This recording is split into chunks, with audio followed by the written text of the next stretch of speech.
No soy un mal tipo, trabajo duro y quiero a mis hijos. Entonces, ¿por qué tengo que pasarme medio domingo escuchando cómo me voy a ir al infierno? Homero Simpson.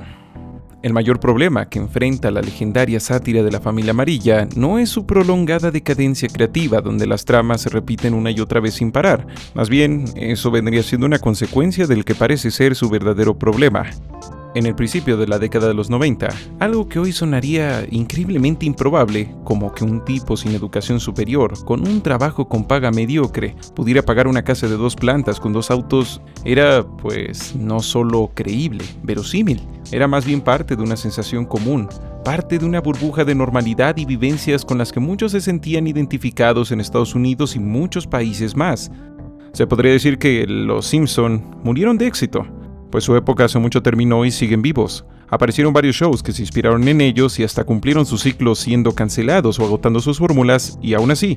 los Simpsons siguen ahí, sacando temporada tras temporada tras temporada. A estas alturas no parece que haya alguien que pueda decir que los Simpsons siguen teniendo una fórmula mágica, o tan siquiera un poco de su esencia original. No sé, ¿será porque los escritores han transformado a los personajes hasta el punto en que algunos son lo contrario de lo que solían ser? ¿Será que, como alguna vez dijeron en South Park, los Simpson ya han explotado todas las posibles tramas que podían? ¿O será que nosotros, los espectadores, ya no somos los mismos? Que los escritores y productores de la mítica animación se dieron cuenta que, de alguna manera u otra, por más que muchos todavía disfrutan la comedia que se hacía en los 90s y los 2000, al menos de forma pública eso ya no pasa tanto, pues la sociedad ha ido perdiendo la capacidad de reírse de cosas sin entrometer sus pretensiones morales, éticas y sociales. Como comentaba en 2019 el guionista y productor de la serie Mike Rice, los guionistas hacen su trabajo con la sensación de que la sociedad está en un momento muy sensible, por lo que pues no les queda más que escribir de una forma más cauta. Teniendo esto en mente, las temporadas doradas de la serie son como una especie de cápsula de tiempo, en las que podemos ver que quizá el espíritu de los Simpson, o por lo menos uno de los puntos más importantes de la serie, era en gran medida esa comedia de la decadencia que Matt Groening siempre puso en la mayoría de sus proyectos, como en las tiras cómicas de Vida en el Infierno o incluso en Desencanto. Simplemente eso de reírse de la capa de crueldad, suciedad, cinismo y ridiculez del mundo, en el que incluso la gente con buenos deseos pueden llegar a terminar bastante confusos e incómodos. Algo que vemos muy fácilmente en el piloto de la serie, cuando Bart tiene insomnio porque le inquieta la pregunta de ¿qué es la mente? En las siguientes temporadas, este elemento de la sátira y la comedia sobre la decadencia comienzan a estar más refinadas, porque comienzan a enfocarse en hacernos reír de nosotros mismos y de nuestro mundo, a través de personajes y situaciones que, desgraciada o afortunadamente, pues sí, se terminan pareciendo bastante a nosotros. Básicamente, pues es esto de decir, ¿qué pasaría si una comedia familiar estuviera estelarizada por gente imperfecta y absurda? Probablemente por tu vecino, o por ti mismo en tu peor día. ¿Qué pasaría si además el mundo entero en el que viven estos personajes fuera tan absurdo que se pareciera peligrosamente al mundo real? De este modo, el show podía criticar o retratar la inmundicia de nuestra sociedad y de nosotros mismos sin llegar a ser pretenciosa. Homero Simpson, lejos de ser el padre guía, protector y confiado que las series de los años 50 decían que debíamos aspirar a ser, era un tipo flojo, no muy listo y extremadamente confiado a la manera de Estados Unidos, que siempre estaba buscando el camino fácil, razón por la que una y otra vez pues termina siendo castigado, pero que aún así se ganaba el cariño del público porque de vez en cuando también terminaba luchando por lo que más quería. Y así, en general, en Los Simpson tenemos una galería de personajes de los que a veces nos reíamos indiscriminadamente y otras veces nos poníamos en sus zapatos para empatizar con ellos y sus defectos. Todo esto ocurría en un Springfield que era una versión en miniatura de Estados Unidos, una que le permitía a los escritores bromear sobre un sinfín de temas, conceptos y tradiciones que, a diferencia de lo que pasa ahora, no necesariamente tenían que ser temas de actualidad, o referencias a películas ultrataquilleras o lo último de Netflix. Y creo que un poco de todo esto era uno de los mayores encantos de la serie, que no estaba intentando dar una moraleja a cada momento, que no se ponía a sí misma como la punta de lanza de la sociedad. Es decir, sí que podía llegar a tener críticas muy directas a muchas cosas, pero raramente se sentían como un discurso que te hablaba desde las alturas de la superioridad moral. De hecho, la superioridad moral era parte de muchas de sus comedias y tramas, sobre todo gracias al personaje de Lisa, quien por esos tiempos tenía como punto bueno, pues esta intención de hacer las cosas del modo más consciente posible, pero que gracias a lo absurdo del mundo y la naturaleza de la comedia de los Simpson, esto mismo terminaba siendo uno de sus mayores defectos al mismo tiempo.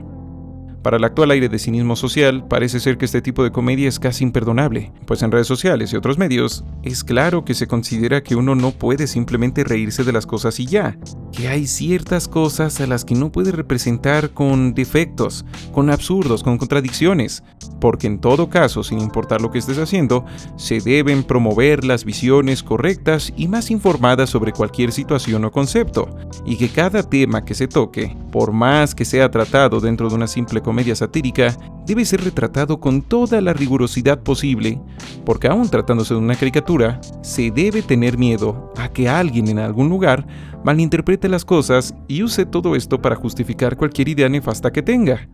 Creo que esta es la razón de que muchos chistes y tramas de las nuevas temporadas en realidad no terminen por ser chistes o, bueno, tramas, sino más bien exposiciones de temas de interés social o, bueno, al menos del interés de las redes sociales. Sí, porque lo más revelador sobre lo que dice Mike Rice no es que el guionista intente moverse con cautela, sino el por qué tiene que actuar así. El hecho de que están muy al pendientes de lo que dicen de ellos en redes sociales, en los medios y en las críticas.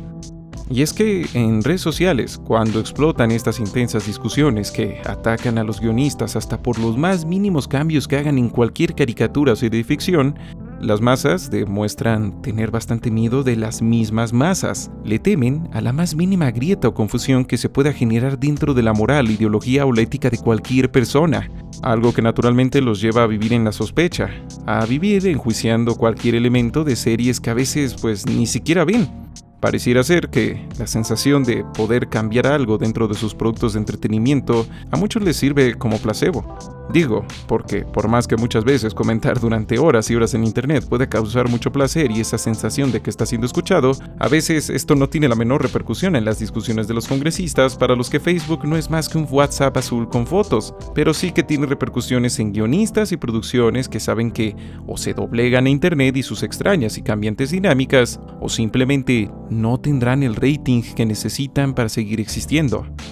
Supongo que esto podría explicar por qué las últimas colaboraciones con artistas, sobre todo esos que están de moda y tienen grandes bases de fans, pasaron de ser burlonas o simples cameos a ser casi comerciales o tramas sosas y tontas que nada más sirven para engrandecer al invitado. No sé, así como para sacar al espectadores a la base de fans del tipo en cuestión. Así como pasó con el episodio que se le hizo a Elon Musk, un episodio que era perfecto para hacer un montón de chistes sobre los multimillonarios, sobre la megalomanía, sobre la tecnología, sobre mil cosas que seguramente los Simpson de años pasados sí hubieran hecho, pero que los de ahora sabían que no podían hacer porque se iban a echar encima a cualquier fanático de Elon Musk, por más que el propio Elon Musk hubiera estado de acuerdo con todos los chistes que se hicieran sobre él. Quizá lo más incómodo de las últimas temporadas es que, como ya dijimos,